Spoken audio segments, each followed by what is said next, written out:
Good afternoon, everyone, and welcome to This Week from Rockdale. And I am your host, Larry Cox, and it's great to have each and every one of you join me here tonight for this edition of This Week from Rockdale. And it's the first show of the new year, and welcome to 2024, everyone, and welcome to This Week from Rockdale. And let's go say hello to some people in the chat. Hey, and if you guys wouldn't mind, why don't you go ahead and say hello in the chat. Say hello, and that way I can tell you guys hello, and that way we can begin the process. So, uh, uh, Diane Collins, good evening and happy New Year's. Charlotte Geller, welcome to the show. Ethel Bland, welcome to the show. Mary Boysworth, welcome to the show. William Campbell, welcome to the show. Angela Asperera, welcome to the show. Marie Withers, welcome to This Week from Rockdale. So, guys, why don't you go ahead and share and like this show? Let's go ahead and do that. I'm going to talk a little bit tonight about the bonds for the PF from the PFA for the administrative building being approved and a slice courthouse. We're going to talk about that. We're going to really talk about that a little bit because that's a little bit disturbing about which judge who actually voted to approve that. So it was actually Judge Mumford, which he should have recused himself from that. And we're going to talk about why the show, why Larry Cox on This Week from Rockdale. And I have a feeling that the majority of you guys watching, and we'll ask your opinion a little bit later on, when after I talk about it a little bit, if you also think that Judge Mumford should have recused himself from making the decision about the bonds. I actually think the Rockdale Judicial Circuit should have recused its whole self from making this decision. And we'll discuss that too here in a little bit. But again, thanks for joining me tonight. And Judy Bonds has just joined us. Thanks, Judy Bond, for joining the show, and thanks for saying hello in the chat. So let's talk about this a little bit. Like, again, share and like the show, guys. Let's go ahead and build a nice little audience here so that we can know what's going on here in Rockdale County and share a little bit of this information with other citizens so they can be informed and they can decide, if they like what's going on in Rockdale County. Because, to be honest, I don't like what's going on in Rockdale County. I don't like it one bit. And I don't think you like what's going on in Rockdale County. And that's, people need to know what's going on in Rockdale County, and they need to know who's making these decisions. And, and a little bit of speculation on my behalf. And the listeners in the chat, you can put why you think the decisions are being made, because it is America and you have the right to your opinion. And the First Amendment gives you the right to voice that opinion, and you will never be told not to voice your opinion on this show in this chat, because I believe in the First Amendment and I believe in your right to voice your opinion in this chat. So let's get started and let's talk about it. So this past week, as required by law, once the county wants to issue some bonds, there has to be this little hearing. And the judicial circuit, the Superior Court judge in that district, has to approve the bonds being issued. And the Rockdale County Superior Court, headed by Judge Robert Mumford, decided in the affirmative that the bonds could be issued. Now, why do I have an issue with Judge Robert Mumford presiding over and deciding this? Well, if you guys remember, Judge Mumford was the co-chair of the administrative committee, the administrative courthouse committee. Judge Mumford at one of those meetings said that he had financial stake. He had financial stake in if the complex was built in Old Town, that he might benefit financially. He said that at a meeting. So when one looks at the judicial oversight, when they look at judicial ethics, and one of the main thing then when it talks about judicial ethics, it says that a judge should not preside or make a decision on any issue that may result in them having financial gain from that decision. That's part of their judicial ethics policy, is that a judge should not rule or decide on any issue that could result in the judge benefiting financially from that decision. And the judge had already said in one of those meetings that he possibly could benefit financially from an administrative courthouse complex being built or improved upon in Old Town because he owned property in Old Town. That came from him. He's the one that said that. He should have recused himself from that case. Then not only should he have recused himself, but as a head superior court judge, he should have asked that another judge come in and make that decision from another district, because the court ultimately was deciding on revamping and their whole court system benefiting from those bonds being issued, which in my opinion violates their ethics policy, that they should not make a decision that benefits them financially. And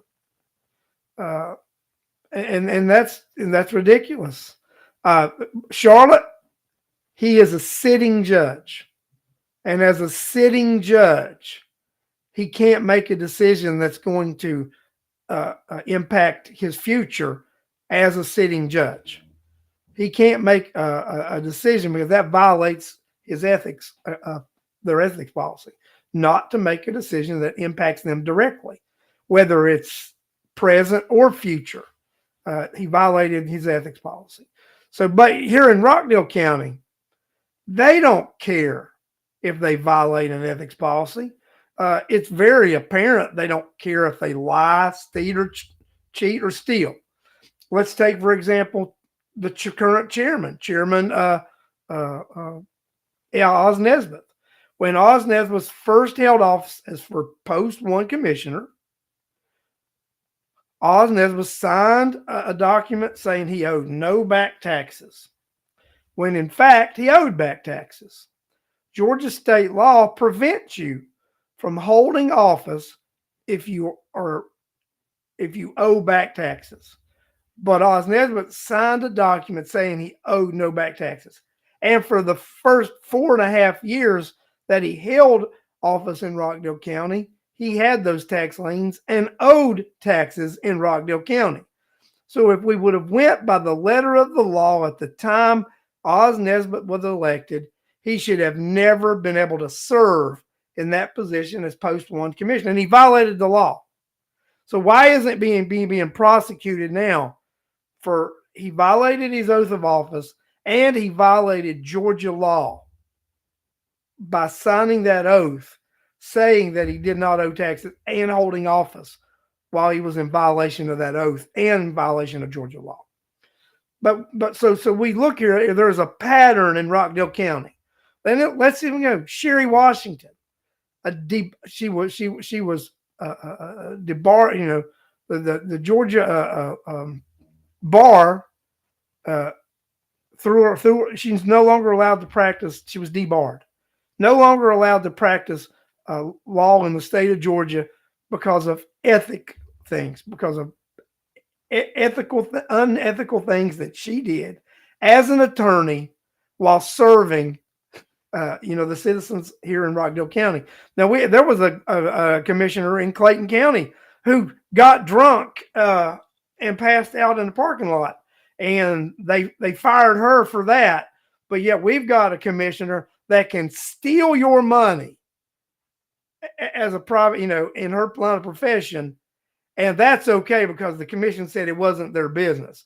But over in another county, one of them got drunk and passed out in the parking lot, and they fired them because they said it reflected badly on the board. So stealing citizens' money, I guess, in Rockdale County, that doesn't reflect badly on someone who holds office. They just stole your money, So, but that's what they do every day in office. They steal your money and misappropriate it.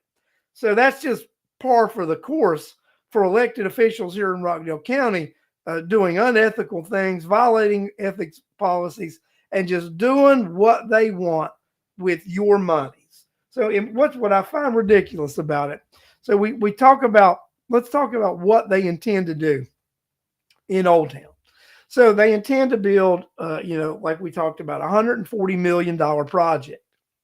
140 million sound familiar? Is the exact same amount of the project that the citizens in 2018, 70% at the polls voted no. We do not want this project. We do not want to go in debt for this kind of money. Please don't bring this to us. We said no. So they said, this is how we're going to do it. 110. Yeah, Charlotte, I'm going to talk about that here in a minute too. I'm going to lead up to that, about that hearing, about that meeting over at JP Carr to tell you about possible plans. So we got $110 million that the PFA bond is approved for. We've got $10 million from the county, and then $20 million from SPLOST. Now, the $10 million from the county, I love how they define that, is from funds balance. Now, guys, we talked about the fund balance thing, right? The funds balance, they act like it's a savings account. The county does not have a savings account. Funds balance is, let me just put it simple. You've got your checkbook. At the end of the month, you pay your bills. What's left is your balance. That's the exact same thing a funds balance is for the county. After they've paid all bills on hand, the amount of money left on that particular day or that particular time, that's the funds balance. The money left on hand that day after all financial obligations have been met. So they do not have a savings account. And that funds balance fluctuates daily depending on the amount of money that the county takes in and the amount of money that they spend.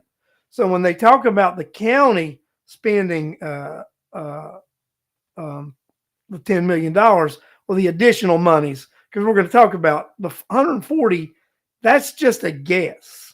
That's not the real amount. That's just a guess, guys. It's just a guess. So this is the deal. So you get that they get, that $10 million, and they say from funds balance. What that actually means is they're going to increase your millage rate above what they need to pay the bonds to get any additional monies that they need to throw into this money pit also. So, and under this provision of this bond, and Alex, I saw you posted about this too. The bond hearing, the judge approved the bonds with the county being able to raise the millage rate to an unlimited amount to be able to pay for those bonds. So, so that's taken care of. The judge approved unlimited funding for those bonds through your property. And it actually specified that in that motion was your property that's actually going to be what's the taxes are going to be levied against to pay that 110. And then they're going to raise additional mills to do whatever else they have to do, because we've heard them say that, this is what it costs if we don't relocate Millstead Avenue. But we could build this pedestrian bridge. Now, they build bridges cost a lot of money, guys, a lot of money. Bridges are very expensive. So they're saying it's 140, but they really don't have this Millstead Avenue situation decided on or what they're going to do. So this project, just with the Millstead portion, is going to be escalated. It's going to go up before they run into additional overruns, like infrastructure issues that they run into when they start digging in Old Town. So what we're looking at is they're saying 140, and then they make this caveat. Well, but if we move Millstead, it's going to increase significantly, and we'll have to find a way to fund that. No, they're not going to have to find a way to fund that. They already know how they're going to fund it. They're going to raise the mills. They're going to raise taxes on your property to pay for whatever they have to do. That's what they're going to do, guys. Your property is what they're using as collateral. My property is what the county is using as collateral for this boondoggle. It's your and my property that is the collateral. We're the ones that are on the hook for this. And it specifically says in that order that was just authorized by Judge Mumford that the county can raise taxes unlimited on your property to cover that debt. That's what it said. You can't make that up. That's exactly what it said. And this thing about who gave them permission to raise your taxes unlimited. You know, a couple hundred years ago, they had a little tea party about a situation like this. A couple hundred years ago, they had a little tea party about something like this. They really did. You know, people wonder, well, why are governments overthrown? Why is there insurrection? Well, this is exactly why you have this kind of crap happen, is because